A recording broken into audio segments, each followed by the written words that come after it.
খেল এনেকুৱাও হ'বগৈ পাৰে।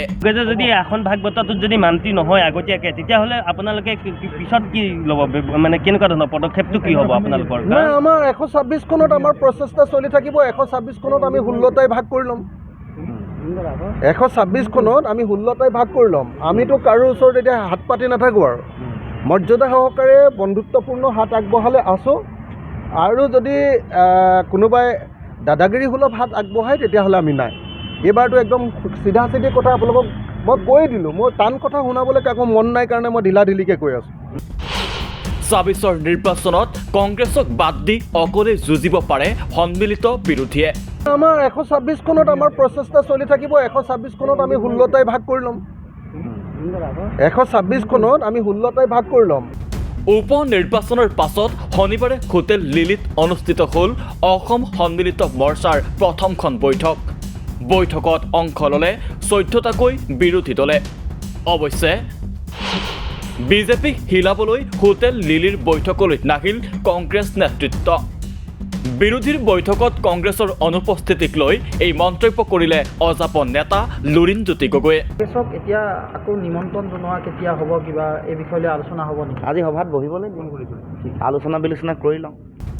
কংগ্ৰেছে নিজেহে বিৰোধী ঐক্য ত্যাগ কৰি আঁতৰি যোৱা বুলি মন্তব্য সাংসদ অজিত ভূঞাৰো। গতিকে আজি এইটো দিনত সকলোৰে সুবিধা হ'ব বুলি কোৱাত আমি আকৌ আজি বহিব খুজিছোঁ। কংগ্ৰেছক বাদ দি আমি আটাইকেইটা দল ইয়াত গোট খাইছোঁ। কংগ্ৰেছৰ মতানুমতে কিবা আলোচনা ইয়াত চলিব পাৰে নেকি? নিশ্চয় চলিব পাৰে, কাৰণ আমাৰ গোটেই কথাটোৱে হৈছে বিৰোধী ঐক্য। আৰু বিৰোধী ঐক্যত যদি প্ৰধান ৰাজনৈতিক দলটো নাথাকে, মোৰ ব্যক্তিগত যিটো মত মই সদায় কৈ কিন্তু বিৰোধী ঐক্যত কংগ্ৰেছ থাকিব নে নাথাকিব তাক লৈ তাৎপৰ্যপূৰ্ণ মন্তব্য ৰাইজৰ দলৰ সভাপতি অখিল গগৈৰ। অখিল গগৈৰ মতে বিৰোধী ঐক্যত থাকিবলৈ কংগ্ৰেছে সন্মান দিব লাগিব প্ৰতিটো সতীৰ্থ দলক। হ'ব লাগিব আসন ভাগ বতৰাৰ আগতীয়া কথা বতৰা। অন্যথা 126টা সমষ্টিত উমৈহতীয়া প্ৰাৰ্থী দিব কংগ্ৰেছবিহীন বিৰোধী মৰ্চাই।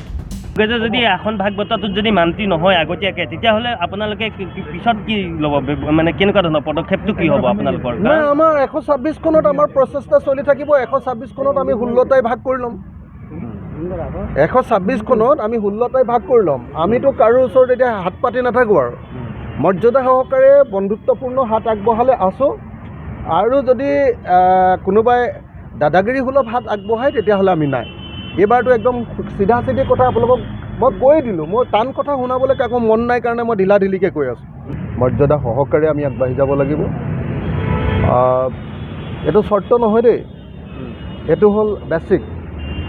মৰ্যাদা সহকাৰে সকলোৱে থাকিবলৈ পাব লাগিব। গোটেই বছৰটো ঠিকে ঠিকে কাম কৰি থাকিম। ইলেকশ্যনৰ সময়ত চিটৰ কথা আহিলে আকৌ কথাটো বদলি যাব। তো এনেকুৱা ধৰণৰ অপমান আৰু সহ্য কৰা নহ'ব।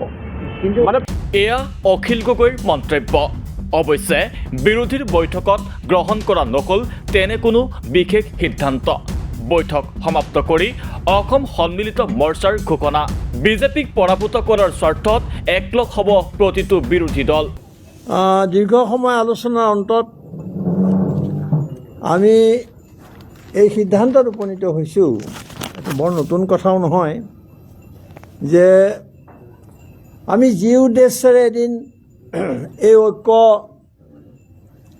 বাবে কাম কৰিছিলোঁ বা এই ঐক্যৰ বাবে বিৰোধী ঐক্য মঞ্চ গঠন কৰিছিলোঁ, সেই উদ্দেশ্য আৰু বিজেপিৰ বিৰুদ্ধে, কাৰণ আমি বিজেপিক আজিৰ তাৰিখত তেওঁলোকৰ যি সৰ্বাত্মক তেওঁলোকৰ যি আক্ৰমণ দেশৰ ওপৰত, সমাজৰ ওপৰত, মানুহৰ ওপৰত, সেই উপলব্ধি আমাৰ একেই আছে। আৰু সেইকাৰণে আমি ঐক্যবদ্ধভাৱে সকলোৱে মিলি বিজেপিৰ বিৰুদ্ধে যাতে যুঁজ দিব পাৰোঁ, সেই লৈ আমাৰ যথেষ্ট বিভিন্ন দিশৰ আলোচনা হৈছে। অৱশ্যে বিৰোধী ঐক্যত কংগ্ৰেছ থাকিব নে নাথাকিব তাৰো সঠিক উত্তৰ নোলাল বিৰোধীৰ বক্তব্যত। সন্মিলিত মৰ্চাৰ মতে কংগ্ৰেছে নিজেহে ত্যাগ কৰিছে বিৰোধীৰ লগ। আকৌ আহিব খুজিলে কংগ্ৰেছে নিজে দিব লাগিব প্ৰস্তাৱ। কংগ্ৰেছৰ প্ৰস্তাৱ আলোচনা কৰা হ'ব সন্মিলিত মৰ্চাৰ মজিয়াত। প্ৰশ্নটোৰ মই গুৰুত্ব উপলব্ধি কৰিছোঁ। প্ৰশ্নটোৰ উত্তৰত আমাৰ ক'বলগীয়া এটাই যে চাওক, আমি বহুত আশাৰে আৰু বহুত সততাৰে এই ঐক্য গঢ়ি তুলিছিলোঁ। আপোনালোকে দেখি আহিছে আমি তাৰ কাৰণে কি কৰিছোঁ। কিন্তু এইটো কথা ঠিক যে উপনিৰ্বাচনৰ সময়ত কংগ্ৰেছে মহাভুল এটা কৰিলে আৰু তেওঁলোক নিজে আঁতৰি গ'ল এই ঐক্যৰ পৰা। এই বিৰোধী ঐক্যৰ পৰা কংগ্ৰেছ স্বইচ্ছাইহে আঁতৰি গ'ল। আমি কিন্তু তেওঁলোকক খেদি পঠিওৱা নাই। গতিকে আজি পৰিস্থিতি যদি অনুভৱ কৰে তেওঁলোকে, আৰু এই কথা উপলব্ধি নকৰিলে এইটো তেওঁলোকৰ সমস্যা। তেওঁলোকে যদি এই কথা উপলব্ধি কৰে যে ঐক্যৰ প্ৰয়োজন আছে, তেতিয়াহ'লে তেওঁলোকে নিশ্চয়, আৰু কৈছেও, আমি দেখিছোঁ 2-4জন তেওঁলোকৰ ডাঙৰ নেতাই ঐক্য লাগে বুলি কৈছে। কিন্তু আমি আনুষ্ঠানিকভাৱে তেনেকুৱা কোনো পোৱা নাই প্ৰস্তাৱ। আৰু আমি তেনেকুৱা প্ৰস্তাৱ যদি আহে, নিশ্চয় আমাৰ প্ৰতিটো দলৰ নেতাসকলৰ এটাই মত যে আমি আলোচনাত বহাৰ বাবে কোনো আপত্তি আমাৰ নাই, আৰু সেই বিষয়ে আমি চিন্তা চৰ্চা কৰিম পৰৱৰ্তী বৈঠকত। উপ নিৰ্বাচনৰ পাছত ক্ৰমাৎ তিক্ততাপূৰ্ণ হৈ পৰিছিল বিৰোধীৰ মিত্ৰতা। এই সময়ছোৱাত বিৰোধী ঐক্য থাকিবগৈ নে নাথাকিবগৈ তাকে লৈ ৰাজনৈতিক মহলত হৈছে ব্যাপক চৰ্চা। উপ নিৰ্বাচনৰ পাছত কংগ্ৰেছ অবিহনে বিৰোধী ঐক্য পুনৰ বহিল হোটেল লিলিৰ বৈঠকত। বৈঠকৰ সিদ্ধান্ত অনুসৰি এতিয়া বিৰোধী ঐক্যৰ দুৱাৰ খোলা আছে কংগ্ৰেছৰ বাবে। নিজেই প্ৰস্তাৱ দি বিৰোধী ঐক্যলৈ আহিব পাৰিব কংগ্ৰেছ। এই ক্ষেত্ৰত পৰৱৰ্তী সময়ত কংগ্ৰেছৰ ভূমিকা কি হয় সেয়া লক্ষণীয় হ'ব। অৱশ্যে কংগ্ৰেছৰ অনুপস্থিতিৰ মাজতে বিৰোধীয়ে গ্ৰহণ কৰিছে এতিয়া ভৱিষ্যতৰ কৰ্মসূচী। আমি তাৰ বাবে অসমৰ অৰ্থনৈতিক, ৰাজনৈতিক আৰু সাংস্কৃতিক যিবিলাক সমস্যা আছে বা অসমীয়া জাতিয়ে, অসমৰ ৰাইজে যিবোৰ সমস্যাৰ সন্মুখীন হৈছে, এই সকলো কথা মনত ৰাখি, আৰু আপোনালোকে জানে যে মৰ্চা ৰাজনীতি মানে হ'ল এখন কমন মিনিমাম প্ৰগ্ৰেম, এখন ন্যূনতম আঁচনি, সাধাৰণ আঁচনি। গতিকে এই আঁচনি আমাৰ আগতেও হৈছিলে প্ৰস্তুত লোকসভা নিৰ্বাচনৰ আগতে, কিন্তু সেই কথাবিলাক এতিয়া অলপ বহুত সলনি হৈছে।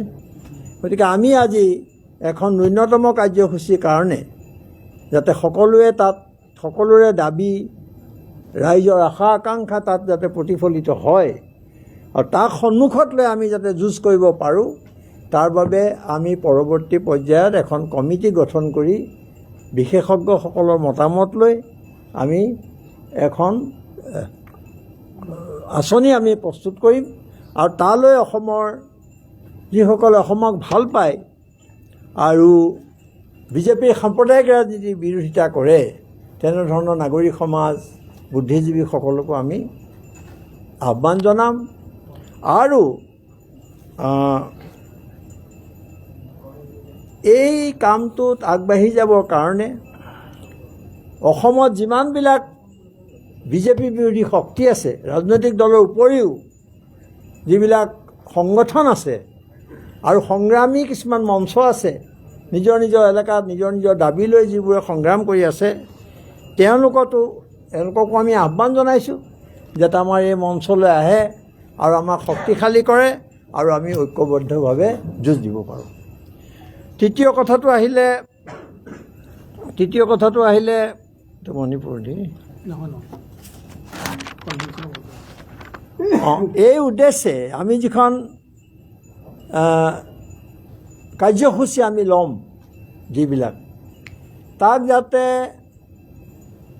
মানুহৰ বিকল্পৰ কাৰণে, এতিয়া ৰাজনীতি বৰ সীমাবদ্ধ হৈ পৰিছে কিছুমান কথাত, খুব দুখ লগা অৱস্থা। কিছুমান নিকৃষ্ট কথা বতৰাৰে আজিকালি ৰাজনীতি হয়, ক্ষমতা দখলৰ ৰাজনীতি হয়। সেইকাৰণে আমি বিভিন্ন ঠাইত গৈ আমি কিছুমান অভিৱৰ্তন অনুষ্ঠিত কৰা আৰু মত বিনিময় কৰি মানুহৰ মাজত, সমাজৰ যিসকল চিন্তাশীল মহল আছে, যিসকলে ৰাইজৰ সমস্যাৰ লগত নিজকে জড়িত কৰি ৰাখিছে, তাৰ বাবে প্ৰতিবাদ কৰিছে, সেই মানুহবিলাকৰ মাজলৈ গৈ আমি অভিৱৰ্তন অনুষ্ঠিত কৰাৰ কথা ভাবিছোঁ।